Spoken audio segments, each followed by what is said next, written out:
South ఇండియాలోని అతి తక్కువ ధరలకి రత్నాలను అందించే ఏకైక సంస్థ 6JVR. నమస్తే, నేను Keshav. Welcome to Suman TV.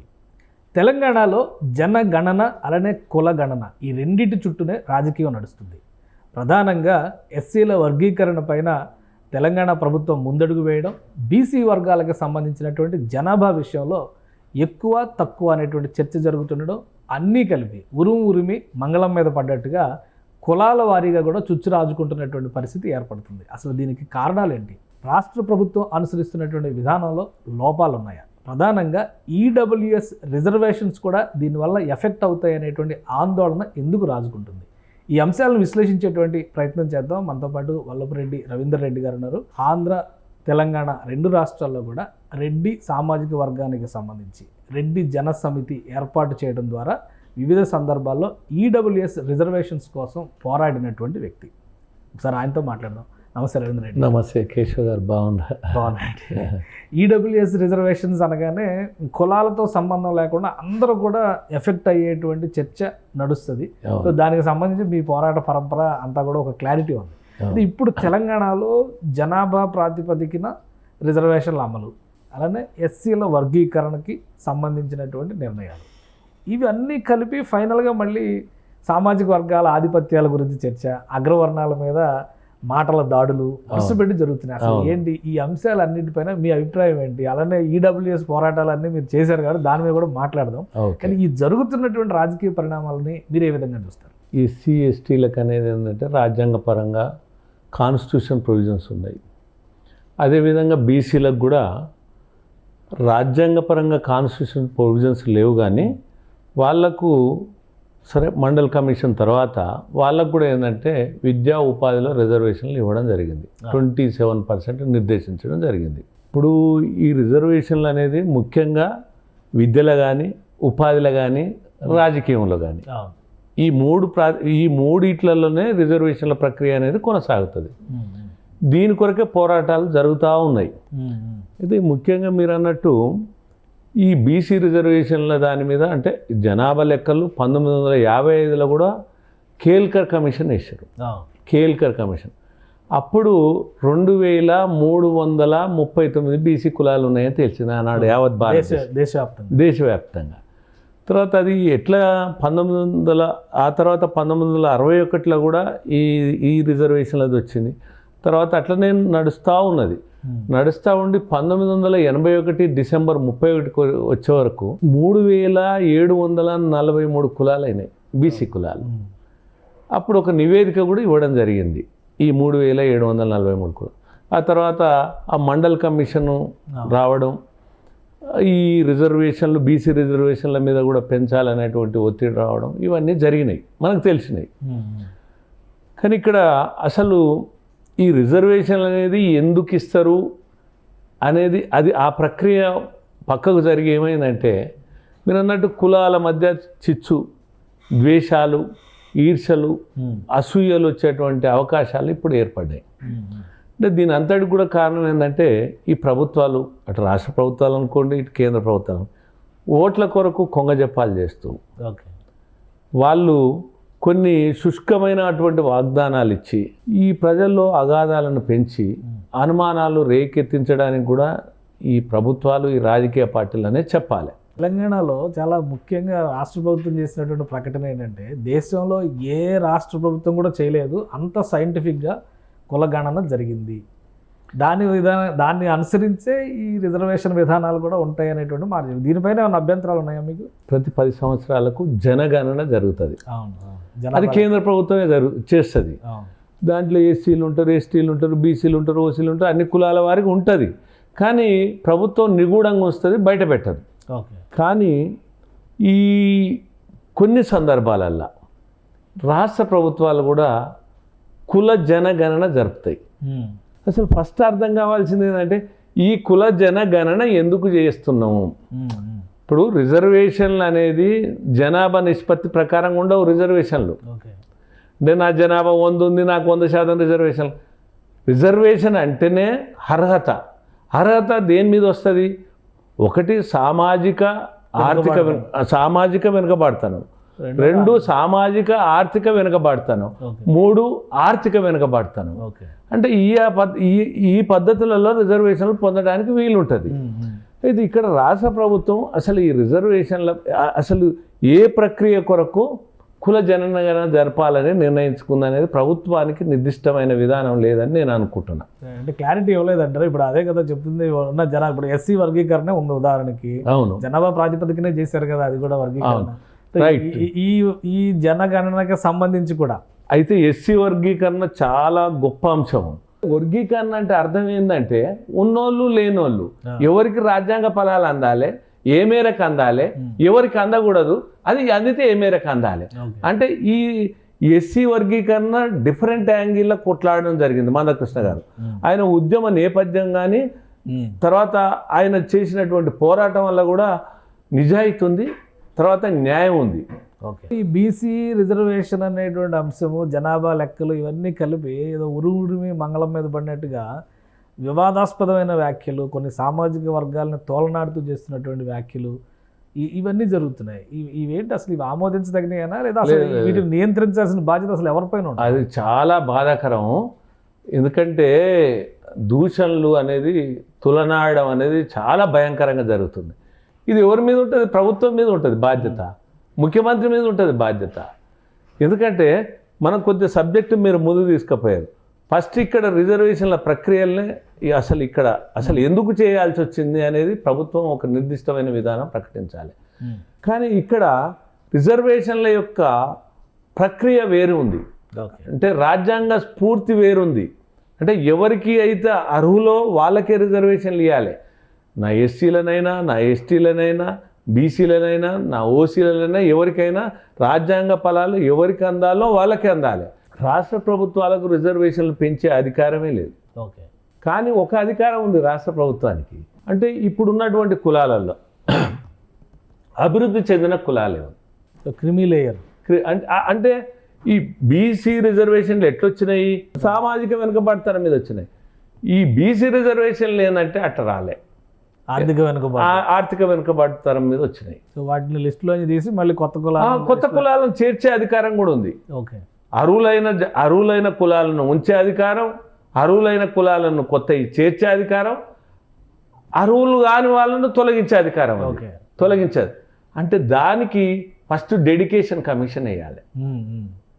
Dedication commission వేసి అసలు ఎవరు ఈ రాజ్యాంగ ఫలాలు, ఈ రిజర్వేషన్లు పొందడానికి అర్హులు అనేది తేల్చాలి ఫస్ట్. కానీ ఇప్పుడు మొన్న ఎస్సీ వర్గీకరణ విషయంలోనే క్రిమీ లేయర్ అనేటువంటి సూచనని ప్రభుత్వం తిరస్కరించింది. ఓన్లీ రిజర్వేషన్లు అమలు చేయడం ఒకటే లక్ష్యంగా పెట్టుకున్నారు, కానీ అభివృద్ధి చెందిన వర్గాలు లేదా కులాలు వాటిని తొలగించేటువంటి ధైర్యం ఈ రాజకీయ నాయకులు, పాలకులు చేసే పరిస్థితి ఉందా? లేదు కదా. అందుకనే కదా బీసీ రిజర్వేషన్ల మీద కూడా డెడికేషన్ కమిషన్ వేసి ఆ డెడికేషన్ కమిషన్ ఇది తేల్చాలి ఫస్ట్. ఓకే. ఎంత నిష్పత్తి రిజర్వేషన్లకు అర్హుల జాబితా తయారు చేయాలి. ఓకే. కమ్యూనిటీస్, వెనుకబడిన వర్గాలు, ఈ వెనుకబడిన వర్గాలను ఎట్లా తేల్స్తావు? ఆర్థికంగా అభివృద్ధి చెందిన వాళ్ళను తేల్చాలి, వెనుకబడిన వాళ్ళని తేల్చాలి. తేల్చిన తర్వాత వీళ్ళ జనాభా నిఘంటు ఎంత ఉంది అనేది తేల్చాలి. అది చేయకుండా నువ్వు ఏ బేస్లో చేస్తావు? రాజ్యాంగ స్ఫూర్తి కూడా ఉండాలి కదా. సరే, ఇప్పుడు మనం మన తెలంగాణ పరిస్థితి తీసుకున్నప్పుడు ఈ కుల జనగణన అనేది శాస్త్రీయంగా చేయాలి. అంటే ప్రేరణకు గురి కావద్దు, కానీ ఆ కమిషన్కు నిబద్ధత ఉండాలి. నిబద్ధత లేకపోతే కమిషన్ కూడా ఏం చేయలేదు. ప్రభుత్వ ప్రేరణకు గురి కావద్దు. అట్లాంటప్పుడు ఈ ప్రక్రియ కొనసాగుతుంది. అంటే ఫస్ట్ చేయాల్సిందే ఎవరు బీసీలు. బీసీలు అంటే దాని అర్థమే ఎవరు బ్యాక్వర్డ్ క్లాసెస్, అంటే ఎవరు వెనుకబడిన వర్గం అనేది తేల్చాలి. దాని నిర్వచనం ఇవ్వాలి. ఫస్ట్ దానికి నిర్వచనం ఇవ్వాలి. ఆ డెడికేషన్ కమిషన్కి అధికారం ఉంది. అది తేల్చకుండా ఈ కుల జనగణన మా జనాభా. రాజకీయ పార్టీలు అన్నీ కూడా ఒకటే వాదన వినిపిస్తున్నాయి, ఎవరి శైలిలో వాళ్ళు వినిపిస్తున్నారు. అవును. మరి సొల్యూషన్ వస్తుందా? మీరు ఏ విధంగా రిప్రజెంట్ చేయాలనుకుంటున్నారు? ఇప్పుడు ఈడబ్ల్యూఎస్ రిజర్వేషన్స్కి సంబంధించి చూసినా కానీ ఇక్కడ ప్రభుత్వం ప్రజలకు చెప్పాల్సినటువంటి అవసరం ఉంది. వాస్తవాలు చెప్పట్లేదు ప్రభుత్వం కానీ రాజకీయ పార్టీలు కానీ. ఎత్తుకులు పై ఎత్తు వేసుకుంటూ ఉన్నాయి. కుల జనగణన మనం ఎందుకు జరుపుతున్నాం అంటే ప్రభుత్వం కొన్ని వర్గాలకు ఏమన్నా పథకాలు చేపట్టదలుచుకుందా, ఓకే, ఆ వర్గాల సంక్షేమం దృష్ట్యా ఏదన్నా కార్యక్రమాలు రూపొందించదలుచుకుందా, ఆ రెండు అది చెప్పట్లేదు ఇక్కడ. అది దానివల్ల ఏంటంటే ఒక గందరగోళం ఏర్పడ్డది, అయోమయం ఏర్పడ్డది. అంటే మీరు ఒక అసోసియేషన్గా అన్ని రాజకీయ పార్టీలని కలిసే అవకాశం ఉందా ప్రభుత్వం? నేను కలుస్తా. అన్ని రాజకీయ పార్టీలకు లేఖలు ఇవ్వదలుచుకున్నా. అట్లనే నేను ఆల్రెడీ ముఖ్యమంత్రికి కూడా లేఖ పంపిన, తర్వాత ముఖ్యమంత్రిని కూడా కలుస్తా. ప్రభుత్వానికి కూడా అసలు వాస్తవాలు ఏందనేది ప్రజలకు చెప్పమంట. కానీ ఇక్కడ ఏమవుతుందంటే అవునన్నా కాదన్నా రెడ్లు అధికారంలో ఉండడం వల్ల, అంటే అక్కడ చంద్రబాబు నాయుడు అనుకో, ఇక్కడ ఇప్పుడు ప్రస్తుతం రేవంత్ రెడ్డి అనుకో, గతంలో కూడా అంటే మీరు చూసినంత వరకు మెజార్టీ అగ్రకులాలకు చెందిన వ్యక్తులు ఉండడం వల్ల ఒక భావన వచ్చింది. అంటే సామాజిక సమతుల్యం కూడా దెబ్బతినేటువంటి అవకాశం ఉన్నది. అయితే దీన్ని ఆసరాగా చేసుకొని అంటే బీసీలకు సంబంధించినటువంటి వర్గాలు కానీ ఇంకా కొంతమంది నాయకులు కానీ ఇంకా కొంతమంది కూడా ఈ అగ్రకులాల మీద నిందలు అపనిందలు వేస్తున్నారు. ఎందుకంటే ఈ రాజ్యాధికారం వీళ్ళకే ఉన్నది కదా అనే దాని మీద వీళ్ళు మాట్లాడుతున్నారు. నిజమే, రాజ్యాధికారం ఉన్నమాట వాస్తవే. కానీ రాజ్యాధికారం వాళ్ళు బీసీలకు వస్తే మాకేమన్నా అభ్యంతరం ఉందా? మాకేం లేదు కదా, వాళ్ళకు కూడా రావాల్సిందే కదా. ఇప్పుడు వాళ్ళ దాడి అంతా ఏంటంటే రెడ్లకు అధికారం ఉంది అని. సరే, రెడ్లకు అధికారం ఉంటే మరి రెడ్లకు అధికారం కావాలి, ప్రజాస్వామ్యబద్ధంగా రాజ్యాంగబద్ధంగా బీసీల అధికారం తీసుకోవచ్చు, దాంట్లో తప్పే ఉంది. కానీ రెడ్లను మొత్తం జాతిని మొత్తం నిందలేస్తారు. ఓకే, యావత్ జాతిని తులనాడుతున్నారు. అది తులనాడే హక్కు ఎక్కడిది? ఎవరి హక్కుల కొరకు ఎవరైనా పోరాటం చేయొచ్చు, కానీ మన కులాన్ని మనం అభిమానించుకోవచ్చు, మీ కులాలను మీరు అభిమానించుకోవచ్చు, కానీ ఎదుటి కులాలను దురాభిమానంగా మాట్లాడే హక్కు మీకెక్కడిది, నాకెక్కడిది? కాబట్టి ఇక్కడ రాష్ట్ర ప్రభుత్వం ఎందుకు ఉపేక్షిస్తున్నది అర్థం కాని సమస్య. ఇప్పుడు ప్రభుత్వం పైన మీరు ఒత్తిడి తీసుకురావాలి. ఇప్పుడు ఈ విషయంలో ఇప్పుడు చూడండి, తుపాకులు పెట్టి కాల్చేదానికంటే బాంబులు పెట్టి పేల్చేదానికంటే వాళ్ళని ఏమంటాం మనం? టెర్రరిస్టులు అంటాం. మనం ఏమంటాం? ఉగ్రవాదులు అంటాం. మరి ఈ యొక్క కులాల మధ్య చిచ్చుపెట్టి కూడా అంతరంగాలను పెంచి ఐక్యతను దెబ్బతీసి రాష్ట్ర సమగ్రతకు కుంటుపడే విధంగా చేసి తర్వాత ఈ ఆందోళనకరణమైనటువంటి పరిస్థితులు ఉత్పన్నం చేస్తే ఇంకా టెర్రరిస్టుల కంటే ప్రమాదమైన చర్యలు. మరి ఇది తెలిసి కూడా ప్రభుత్వం ఎందుకు చర్యలు తీసుకుంటలేదు? దీన్ని ఎందుకు కట్టడి చేస్తలేదు? లేదా మరి ముఖ్యమంత్రి వీళ్ళ మీద చర్యలు తీసుకోవాలి. అసలు అంటే ఎవరైనా కానీ ఇప్పుడు నేను దూషణలు చేసినా ఇంకెవరు చూసినా ఎవరి పట్ల చేసినా రాజ్యాంగ అతిక్రమణ జరిగితే చర్యలు తీసుకోవాల్సిందే. ఎవరు కూడా ఈవెన్ అగ్రకులాలు కూడా ఇంకో కులాన్ని దూషించడానికి వీల్లేదు. అట్లనే ఇంకో కులాలు కూడా ఎందుకంటే మన కుల వ్యవస్థతోటే నిర్మాణమైనటువంటి మన భారతదేశం, మన సమాజం. అయితే ఈడబ్ల్యూఎస్ రిజర్వేషన్లు అనేది ఆనాడు నేను 2003లో ఉద్యమం చేపట్టినాను. నేను 2003లో ఉద్యమం చేపట్టిన తర్వాత క్రమేణా అన్ని కుల సంఘాలు మద్దతు ఇచ్చినాయి. ఆ రోజు ఇంతెందుకు డి శ్రీనివాస్ అప్పుడు పిసిసి ప్రెసిడెంట్ ఉండే, తర్వాత లక్ష్మణ్ గారు ఉండే, ఇది బీజేపీలో. ఇట్లా అంటే అన్ని రాజకీయ పార్టీలు అన్ని కుల సంఘాలు మద్దతు ఇచ్చినాయి, అన్ని ప్రజా సంఘాలు మద్దతు ఇచ్చినాయి. మేము చేసినటువంటి పోరాటాలను గుర్తించినటువంటి కేంద్ర ప్రభుత్వం, నేను ఆల్ ఇండియా లెవెల్లో కూడా పార్లమెంట్ ముందర ధర్నాలు చేయడం, జంతర్ మంతర్ దగ్గర ధర్నాలు చేయడం, అనేక కార్యక్రమాలు చేయడం వల్ల ఆల్ ఇండియా లెవెల్లో కూడా ఈబీసీ కమిషన్ అనేది ఒకటి ఏర్పాటు చేయడం జరిగింది. ఆ ఈబీసీ కమిషన్ కూడా 10% రికమెండేషన్స్ రిజర్వేషన్లు చేయడం జరిగింది. ఆ 10% రికమెండేషన్ చేసినప్పటికి కూడా ఆనాడు ఉన్నటువంటి మన్మోహన్ సింగ్ ప్రభుత్వం పార్లమెంట్లో బిల్లు పెట్టలేదు. ఆ రికమెండేషన్ చేసిన తర్వాత కూడా డ్రాఫ్ట్ తయారు చేయడానికి నేను అనేక ఒత్తిళ్లు చేయడం జరిగింది. మీకు తెలుసు జైపాల్ రెడ్డి గారు అప్పుడు ఆనాడు కేంద్ర మంత్రి, social justice minister Mukul Wasnik, లా మినిస్టర్ వీరప్ప మొయిల్ గారు, తర్వాత పురంధేశ్వరి గారు మానవ వనరుల శాఖ మంత్రి, వీళ్ళందరి మీద కూడా నేను ఒత్తిడి పెంచి కేంద్ర ప్రభుత్వం మీద పోరాటాలు కొనసాగిస్తే వాళ్ళు ఒక డ్రాఫ్ట్ తయారు చేశారు. దాన్ని పార్లమెంట్లో బిల్లు పెట్టలేదు. తర్వాత తెలంగాణ ఆంధ్ర లొల్లీలు, తర్వాత కాంగ్రెస్ గవర్నమెంట్ ఓడిపోవడం, ఇవన్నీ జరిగినాయి. దాని తర్వాత కూడా నా పోరాటం ఆపలే. ఇప్పుడు మోడీ గారు బిల్లు పెట్టారు, మోడీ గారు బిల్లు పెట్టారు, నా పోరాటము ఆపలే. నేను ఇటు కిషన్ రెడ్డి గారు సహకారం తీసుకొని, తర్వాత లక్ష్మణ్ బీజేపీ రాజ్యసభ సభ్యులు ఉన్నారు, వారి సహకారం తీసుకొని ఇదే సబ్జెక్టును మోడీ గారికి దృష్టికి తీసుకుపోయి ఆల్ ఇండియా లెవెల్లో ఇది ఒక అగ్రవర్ణ పేదలను ఆదుకోవాలనేటువంటి దాన్ని మోడీ గారు గుర్తించి ఈడబ్ల్యూఎస్ రిజర్వేషన్లు 2019లో పెట్టడం జరిగింది. ఆ దట్టు ఏంటంటే పార్లమెంట్లో ఉభయ సభల్లో బిల్లు ఆమోదం చేసింది 103 రాజ్యాంగ సవరణ ద్వారా. అంటే ఎవరికి కూడా ఇబ్బంది లేకుండా, ఎవరి రిజర్వేషన్లకు తగ్గకుండా, ఎస్సీలకు కానీ ఎస్టీలకు కానీ బీసీలకు కానీ ఎవరికి కూడా తగ్గకుండా ప్రత్యేకంగా ఇవ్వడం జరిగింది 10%. దీని మీద కూడా అనేక వాద్యాలు సుప్రీంకోర్టులో పడ్డాయి. సుప్రీంకోర్టు కూడా తీర్పు వెలువరించింది, ఇది న్యాయసమ్మతం. అన్ని కులాలలో పేదలు ఉంటారు, అట్లే అగ్రవర్ణాలలో పేదలు ఉన్నారు. దేశంలో 4వ వంతు ఉన్నటువంటి జనాభా ఉన్నటువంటి వీళ్ళకు కూడా రిజర్వేషన్లు ఇవ్వడం సబబే అని సుప్రీంకోర్టు కూడా తెలిసింది. దాన్ని 2019లో రిజర్వేషన్లు ప్రక్రియ అయితే మన ఆంధ్రప్రదేశ్లో కానీ తెలంగాణలో కానీ 2021లో అమలు జరగడం జరిగింది. అది కూడా నా ఒత్తిడి మేరకు. ఇక్కడ దురదృష్టం ఏంటంటే 76 ఏళ్ల నుంచి ఏం లేదు. ఈ అగ్రవర్ణాలు ఉన్నటువంటి పేదలు అంటే ఇది కులాలకి ఇవ్వలే రిజర్వేషన్లు, ఎకనామికల్లీ వీకర్ సెక్షన్స్ అంటే లేనివాడికి ఇచ్చిండ్రు ఈడబ్ల్యూఎస్ రిజర్వేషన్లు. అయితే ఈ నిన్నమన్నా అంటే అంటే 2021లో వచ్చినటువంటి ఈ రిజర్వేషన్లు కూడా రద్దు చేయాలనుకోవడం ఇది అవివేకం అవుతుంది. అంటే ఇప్పుడు రద్దు చేసే అధికారం రాష్ట్రాలకు కూడా లేదు కదా. రాష్ట్రాలకు లేదు, కానీ కొంతమంది మేధావులు వాళ్ళ పేర్లు నేను తీసుకోదలుచుకోలేదు, నాకు పేర్లు కూడా తీసుకోవడం ఇష్టం ఉండదు. కొంతమంది మహామేధావులు అనుకునే వాళ్ళు ఈ రిజర్వేషన్లు వద్దంటారు. అంటే పేదరికానికి కులం అడ్డుగోడ కాకూడదు కదా. ఎవరైనా ఏ కులం వల్లైనా పేదవాళ్ళు ఉంటారు కదా, ధనికులు ఉంటారు, పేదవాళ్ళు ఉంటారు కదా. అన్ని కులాలు అట్లే ఉండరు కదా.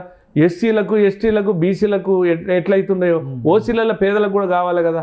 వీళ్ళకు హాస్టళ్ళు లేవు, వీళ్ళకు స్కాలర్షిప్స్ లేవు, వీళ్ళకు కమిషన్ లేదు, వీళ్ళకు కార్పొరేషన్ లేదు, తర్వాత వీళ్ళకు స్టడీ సర్కిల్ లేవు. మరి వీళ్ళు కూడా 1/4 జనాభా ఉన్నప్పుడు ఈ దేశానికి ఈ పౌరులైనప్పుడు, ఈ రాష్ట్రాలకు పౌరులైనప్పుడు, వీళ్ళు ప్రభుత్వాలకు పన్నులు కడుతున్నప్పుడు ఈ ప్రయోజనాలు కూడా కాపాడాల్సిన బాధ్యత ప్రభుత్వాల మీద ఉంటుంది కదా. కానీ విస్మరించి నిరాదరణకు నిర్లక్ష్యానికి గురి చేయడం ఓవైపు అయితే, ఈ అగ్రకులాలని ముసుగుదొడిగి అవమానాలు అపనిందలేయడం ఈ మిగతా కులాలు చేస్తున్నారు. నేను దయచేసి ఏం చెప్పదలుచుకున్నంటే, ఎవరైనా కానీ పేదలే, కానీ కులాల పేరు మీద వేరు చేయడం ఇది కరెక్ట్ కాదు. అలా చేస్తే ఇది తెలంగాణ రాష్ట్రంలో కూడా మరొక అగ్నిగుండంగా తయారవుతుంది. కాబట్టి అటువంటి అవకాశం ఇవ్వకూడదని నేను కూడా హెచ్చరిస్తున్నా. త్వరలోనే మేము కూడా ఏంటంటే ఏ కులాలకు ఆ కులాల ఆత్మగౌరవ సభ ఏర్పాటు చేస్తున్నాం. అంటే హక్కుల పోరాటం, ఆత్మగౌరవ పోరాటం రెండు. ఆత్మాభిమానం, ఆత్మగౌరవం ప్రతి వ్యక్తికి ఉంటుంది. అహంకారం అనేది కులానికి ఉండదు, వ్యక్తులకు ఉంటుంది. కానీ అహంకారం, దురహంకారం ఈ కులాలకు అడ్డగట్టి, ఆధిపత్యం అనేది ఈ కులాలకు అడ్డగట్టి ఈ విధంగా అపనిందల పాల్చేయడం కరెక్ట్ కాదనే ఉద్దేశంతో త్వరలో నేను కూడా హైదరాబాద్లో రెడ్డి జన ధర్మ యుద్ధ బేరని 1,00,000 మందితోటి నిర్వహిస్తున్నా. కాబట్టి అందరూ ఆహ్వానితులే. రెడ్డి సహోదరులు టైం ఫిక్స్ అయిపోయిందా? అంటే డేట్ కూడా వేదిక డేటు 2 ఫిక్స్ చేస్తున్నాము. ఎందుకంటే ఆత్మగౌరవ సభ, హక్కుల పోరాట సభ, ఎవరి హక్కులు వాళ్ళు పరిరక్షించుకోవాల్సినటువంటి అవసరం ఉంది. కానీ మేము ఏ కులాలకు కూడా వ్యతిరేకం కాదు, ఏ కులాలకు రిజర్వేషన్లు ఇస్తుంటే కూడా మాకు వ్యతిరేకం కాదు. వాళ్ళ యొక్క ఏది రాజ్యాంగబద్ధంగా ఎవరు ఏ మేరకు ఎవరికి రిజర్వేషన్లు ఇవ్వాల్సిందో అది ప్రభుత్వం తేల్చాల్సిన అవసరం ఉంది, ప్రభుత్వం ఇవ్వాల్సిన అవసరం ఉంది. కానీ మేము అడ్డం కాదు, కానీ మా మీద నిందలు వేయొద్దు అనేది మేము యావత్ తెలంగాణ ప్రజలకు, తెలుగు ప్రజలకు, ఉమ్మడి రాష్ట్ర ప్రజలకు విజ్ఞప్తి చేస్తున్నాం. Right. Thank you Ravindra Reddy గారు, మీ అభిప్రాయాలు తెలియజేసినందుకు.